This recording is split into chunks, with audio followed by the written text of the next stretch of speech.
Welcome back. This is Two Beards in a Bible. I'm John Swaino, I'm Dave Tenney. and we are in 1 Corinthians chapter 9, and beginning at verse 1. I think it's your turn to read. I'm going to read through verse 18. Okay. So Paul says, "Am I not an apostle? Am I not free? Have I not seen Jesus Christ our Lord? Are you not my work in the Lord? If I am not an apostle to others, yet doubtless I am to you. For you are the seal of my apostleship in the Lord. My defense to those who examine me is this: do we have no right to eat and drink? Do we have no right to take along a believing wife, as do also the other apostles, the brothers of the Lord and Cephas? Or is it only Barnabas and I, who have no right to refrain from working? Whoever goes to war at his own expense. Who plants a vineyard and does not eat of its fruit? Or who tends a flock and does not drink of the milk of the flock? Do I say these things as a mere man, or does not the law say the same things also? For it is written in the law of Moses, you shall not muzzle an ox while it treads out the grain. Is it oxen God is concerned about, or does he say it altogether for our sakes? For our sakes, no doubt this is written, that he who plows should plow in hope, and he who threshes in hope should be a partaker of this hope. If we have sown spiritual things for you, is it a great thing if we reap your material things? If others are partakers of this right over you, are we not even more? Nevertheless, we have not used this right, but endure all things, lest we hinder the gospel of Christ. Do you not know that those who minister the holy things eat of the things of the temple, and those who serve at the altar partake of the offerings of the altar? Even so the Lord has commanded those who preach the gospel should live from the gospel. But I have used none of these things, nor have I written these things that it should be done so to me. For it will be better for me to die than that anyone should make my boasting void. For if I preach the gospel, I have nothing to boast of. For necessity is laid upon me. Yes, woe is me if I do not preach the gospel. For if I do this willingly, I have a reward. But if against my will, I have been entrusted with a stewardship. What is my reward then? That when I preach the gospel, I may present the gospel of Christ without charge, that I may not abuse my authority in the gospel. Okay. We'll stop there. There's we hear of situations like this today, but this is just evidence still that these issues were still going on then. That those that labor among the flock, that dedicate their lives to doing such things. There must have been a dispute about whether or not they should get paid. It may have been a dispute again about whether Paul was an apostle or not. So he's that's why he says in verse, my defense to those who examine me is so he says, are you not my work in the Lord? He said, if I am not an apostle to others, yet doubtless I am to you, for you are the seal of my apostleship. I think there were some people who were saying that Paul maybe wasn't an apostle. Could be. I've read that in other places. He addresses that issue in the introductions of many letters. Mm-hmm. He addresses it the same way. Okay. He makes this point that he's an apostle. Right. Yeah. So then he starts talking about, as you were saying, about paying the preacher, basically. Right. Or paying an elder. Yeah. Yeah. Whoever, in verse 7, whoever goes to war at his own expense. Right. Yeah. Who plants a vineyard and doesn't eat of its own fruit. Yeah. Yeah. And I know that jokingly, my wife was talking to someone recently, and the subject of it was about me being available to go do something, to pick something up or whatever. Yeah. And she said, well, my husband, he doesn't work, so So he's available. Yeah. And I know she doesn't actually. That's not what she believes, but I kind of chided her about that, and I'm like, oh yeah, yeah, you know, and but that is unfortunately sometimes the thing that comes to people's minds, when it comes to the Yeah. preacher. Yeah. Well, they sit at home all day and they don't do anything, Right. and they've obviously never tried to put together a lesson Well, and deal with the situations that come up. yeah. To me, like actually putting the lessons together is probably the easy part. Well, it can be. Depends on what you're doing. Yeah. Yeah, yeah, yeah. I think personally, I'm shocked at how much time I do put into it. There's a lot of prep time leading up to. Now, Yeah.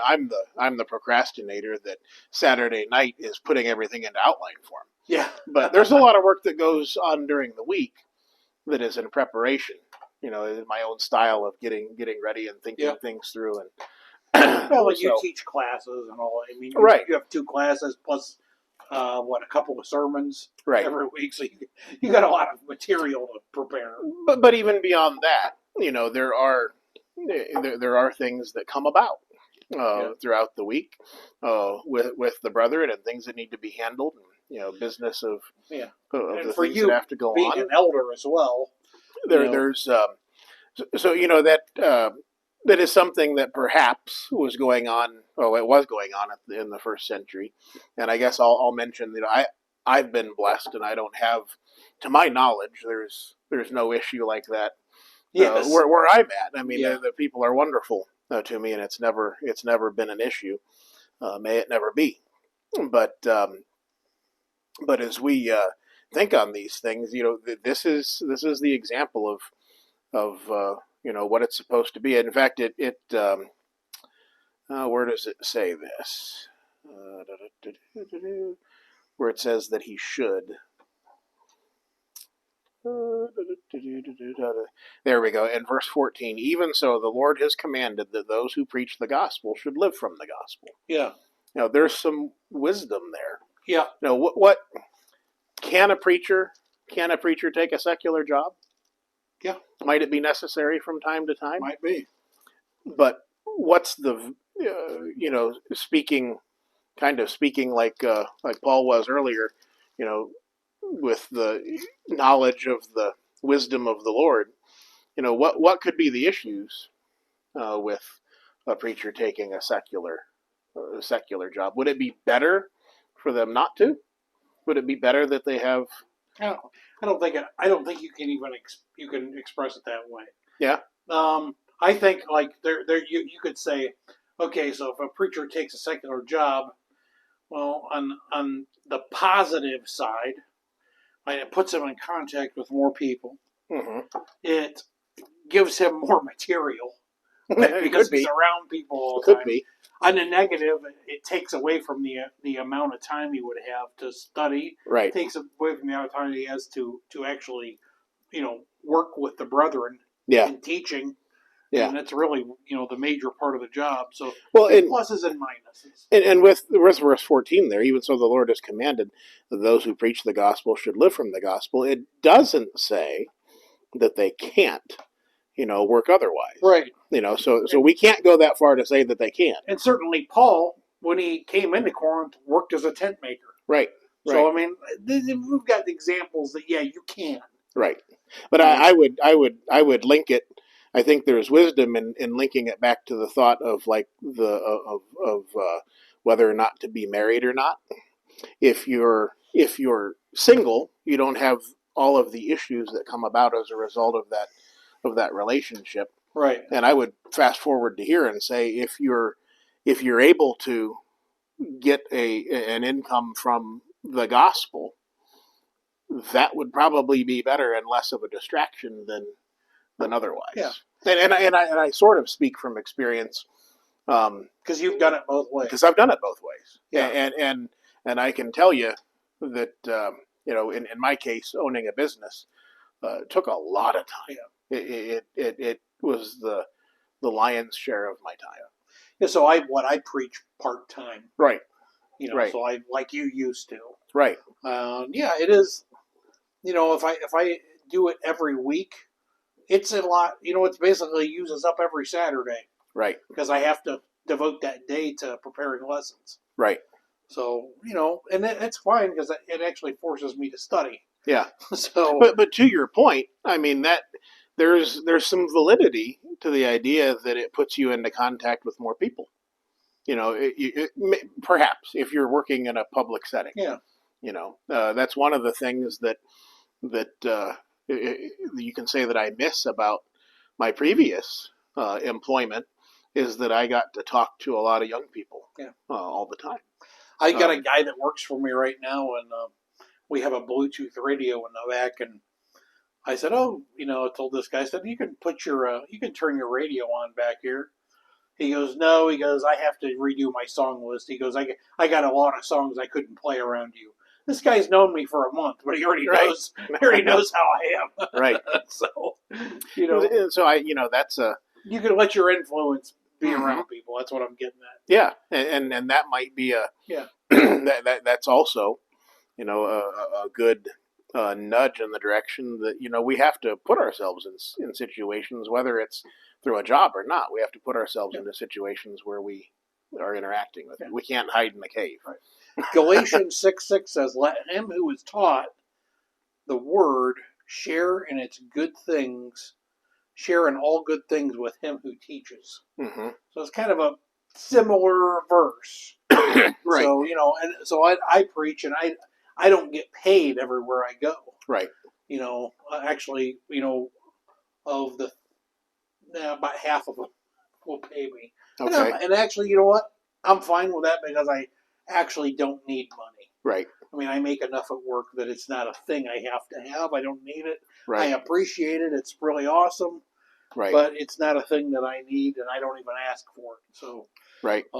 But there's nothing wrong with a preacher taking an income. Right. Or, And the verse that you read there, speaking of the sharing, that's really what it is.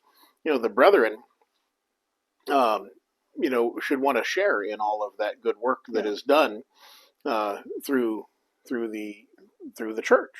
Well, it's like people say, well, how much should the preacher make? And some people will get really upset that the preacher's making decent money. Right. But I always say, just take the average salary of what the congregation is making. Yeah. That's about what you should pay the preacher. Yeah. And I've heard people speak about, when you think about what kind of secular job is similar in nature to a person who studies the Word of God. What is the Word of God? Sometimes we call it the law of God, the law of Christ. So, a lawyer may spend a lot of time poring over the legal precedents and so on. And there's a lot of similarity there. There is. And when you think of what does a lawyer get paid? And I'm not saying you have to equalize it to something like that, but it's not a menial, it's not something that you just clock in and clock out. Right. So you have to kind of equate it to, if you're thinking in physical terms, you kind of want to equate it to something that is like that. And besides that, each and every gospel preacher, they have to heat the house just like everyone else. Right. They have perhaps kids that eat. Eat a lot. You have a teenage boy. I've got two of them. You've got two of them. We know how that works. Yeah. So yeah. I mean, and it's again, for those that know me and that are listening, I'm very blessed that I've never run into issues with this kind of a situation. The brethren have been very kind to me, and I'm humbled at the kindness of them towards me. But the church as a whole, I've heard horror stories. Oh yeah, yeah. And so it's something for Christians to think about. Absolutely. Yeah. So, he says in verse 3, he says, my defense to those who examine me is this: do we have no right to eat and drink? Do we have no right to take along a believing wife, as do the other apostles? the brothers of the Lord. And so Jesus' physical brothers Mm-hmm. and Peter were married and had wives. He says, or is it only Barnabas and I who have no right to refrain from working? You know what's interesting about him saying that? He says this. Remember when Paul and Barnabas had a sharp disagreement? Mm-hmm. Over that was like years before he said this. Uh-huh. So whatever it was, the issue him and Barnabas had, that didn't mean that they weren't friends. Right. And they didn't love each other. Right. And I think this is Paul talking about Barnabas here. And sort of a camaraderie there. They have a connection. Yeah. So he says, or is it only Barnabas and I who have no right to refrain from working? Mm-hmm. And he's given kudos to Barnabas there. Right. Because he's comparing the way he works with the way Paul works. Right. Which is saying something. Oh, absolutely. And one thing you have to give Paul credit, he was zealous, and he was headfirst into everything he ever did. Yeah. Yeah, and we know that Paul did support himself. Mm-hmm. Even when he came here to Corinth, I mean, he supported himself. And you can see the wisdom in that, because in the beginning, when things are getting organized and put in order, there might not have been necessarily the ability. And then you factor in all of the things he's talking about with the conscience of these young Christians. He had to be careful, and he knew that the most important thing for them was for them to learn. Right. And that's the focus anyway. That's why you and I do what we do. It's to teach others, to grow in the faith ourselves, together with the people that we labor with. Yeah, absolutely. Well, we spend a lot of time working on this podcast, mm-hmm. but we don't have any advertisements turned on. Right. Because our intention was never to make any money. Right. That absolutely. was never what we were intending to do. So, right. Which sometimes I think hurts us in the YouTube algorithm. Because, right. It's not going to promote something that's never going to have commercials. Right. But nonetheless, okay. So then Paul, so like verse 8 through, I don't know, 13 or so, he basically uses all these examples in the old law of how the priests were paid. Uh-huh. The things that were brought to the temple, that the priests ate those things. Right. We can even think about David and the showbread. Mm-hmm. The showbread was taken out of the holiest of holies, and then the priests ate it. Right. So that was those things that were made. They were actually providing, and so he uses that as an example of why it's okay to pay somebody who's working in the gospel. And then verse 14, he says, even so the Lord has commanded that those who preach the gospel should live from the gospel. And that's kind of where we were talking mm-hmm. about. So that's a thing that is okay to happen. Right. And then he tells us, he says, I have used none of these things, nor I've written these things that it should be done to me. For it would be better for me to die than to anyone should make my boasting void. So he says, it's okay for this. This is how it should be done, but I don't do it. Mm-hmm. I think is what he's saying. Right. All right. So he says, for if I preach the gospel, I have nothing to boast of, for the necessity is laid upon me. Yes, woe is me if I do not preach the gospel. So I mean, that's the thing that drives him in his life. It's the need that is there. I think back to Johnny Edwards. I remember him saying, "If you can do anything else, don't preach." That was kind of his opening words at the preacher training that I went to. If you can do anything else, don't preach. If you can make a living some other way, then go do that. But if your life is wrapped up and I have to preach, I have to share this gospel. It is something that I absolutely have to do because I understand the importance of it. Then go preach. Yeah. You don't do it half-heartedly. You don't do it for a paycheck. That's the right. That's what he's getting at. Yeah, yeah, Yeah, yeah, and that's the same thing here. yeah. That in verse 16, for if I preach the gospel, I have nothing to boast of. Yeah. For it's for necessity is laid upon me. Every Christian should have that necessity. Yeah. To preach, to teach, to tell others of this hope that we have. Well, I mean, I think speaking to young men out there, learning how to preach is an important skill, or to teach classes. Right. You don't have to be a full-time teacher or preacher to do those things. I'm not. Right. But if you have that love for God's word, getting involved. Yeah. And a place that I can sort of speak is, having having come from a place of owning a business, and not that I was ever rolling around in money, but there were times in the time that I had the driving school business that things went very well. Yeah. And there's perhaps the opportunity for more growth in income, had I stayed in that particular path. But but I have to tell you how much peace comes from preaching the gospel now. Oh, I'm sure. It well surpasses any of the superficial things that can come from, I'm happy not making as much money. Yeah. And that's the thing that that I think we need to keep in our minds as if you're thinking of preaching, it's not an endeavor, that is, at least it shouldn't make you a wealthy man. I think you're in trouble if you get into a situation where you're like, some of the televangelists and so on.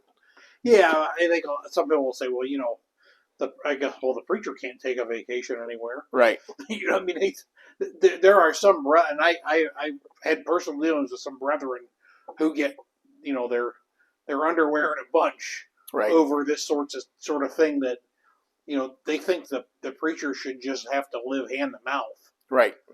And what I already said this, but the preacher the congregation ought to support the preacher in the manner of the community in which they're preaching in. Right. Otherwise, how are they ever going to have any influence with those around them? Right, and it comes to each individual group is going to have to deal with the specific situation. I can think of situations where there are preachers that I know of that are older, that have health issues, that have a lot of medical bills, that have a greater need for maybe more support to deal with the issues of life than perhaps a younger person would. It fluctuates. Yeah. Through time, and we need to meet those needs, wherever they are, and be happy to do so. Yeah. The other thing I'll throw out here, since we're on this, is I've seen churches looking for a preacher. They're looking to hire a preacher, and so they put out an ad, if you will, and there are some that I've seen that put out an ad and they say, we expect the preacher to be in the office from 6 a.m. to 5 p.m. and we expect so many articles per week, and we expect this and we expect that. And it was almost, I read that, and while, they have the authority to do that, I sort of got this picture of perhaps a group of people that was, teetotaling, how many minutes a day that the guy's working. And I personally don't think that the work of a preacher can be quantified that way. Yeah. And I think it's probably a symptom of something that may throw up a red flag here or there if the brethren are that concerned. Oh yeah, you should be able to hire a fella and trust him enough that he's going to do the work that needs to be done. Yeah. Yep. And that's again, this is being written to the church at Corinth because there is obviously some kind of there's some kind of an issue yes. with that, and those things still exist today. Yeah, and we have to look to the scriptures for our examples of how to treat each other. Yeah. So he says, for if I do not preach for if I preach the gospel, I have nothing to boast of, for necessity is laid upon me. Yes, woe is me if I do not preach the gospel. He said, for if I do this willingly, I have a reward. But if against my will, I've been trusted with a stewardship. So talking about where it's coming from. And he says, what is my reward then? That when I preach the gospel, I may present the gospel of Christ without charge, that I may not abuse my authority in the gospel.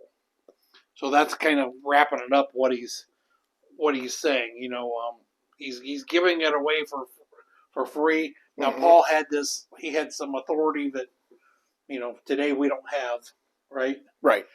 But he didn't want it looked like he's abusing that. And you can see the wisdom in that. Yeah. And obviously given the fact that this needed to be written, a couple different times to different people, to different churches, that it was an issue. That was a needed thing, and he chose to take that safe road. He's putting himself above reproach. Yeah. Yeah. Absolutely. And that may be what we have to do from time to time. Yep. Yeah. So interesting things, John. Yeah. We'll go ahead and stop there. Okay. That way Well, thanks for joining in.